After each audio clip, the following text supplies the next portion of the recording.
Hello, I'm Laura, and welcome to this How to Crochet series by Annie's. In this video tutorial, you'll learn how to work stitches into the chain that we made in the last lesson. You'll also learn how to do a yarn over, which is how you move the yarn from your skein over the hook, and then how to pull that yarn over through the hook to form a stitch. Let's get started. Once you have worked the beginning chain, you are ready to begin the stitches required to make any crochet project. These stitches are worked into the foundation chain. For practice, crochet 6 chains loosely. When counting your chain stitches at the start of a pattern, which you must do very carefully before continuing, note that the loop on the crochet hook is never counted as a stitch and the starting slip knot is never counted as a stitch. Now stop and look at the chain. The front looks like a series of interlocking V's, and each stitch has a bump or back bar at the back. You will never work into the first chain from the crochet hook unless your instructions state otherwise. Depending on the stitch, you will work into the second, third, fourth, etc. chain from the crochet hook.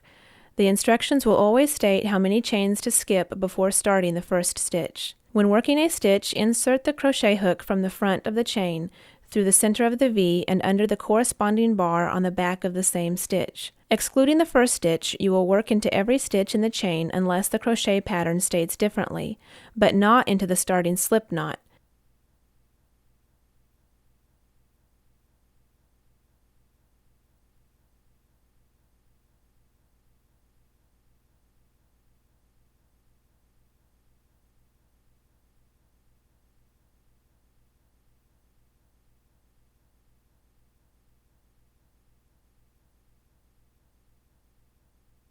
Be sure that you do not skip that last chain at the end.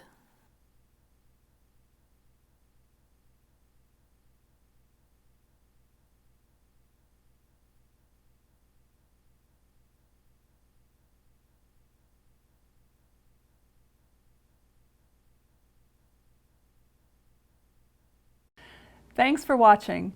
Please take a moment to subscribe to our YouTube channel so you don't miss any of our new crochet videos coming up. And tell us in the comments how you're doing. Have you been able to make a chain? Have you been able to get your slip knot going every time? We'd love to hear from you.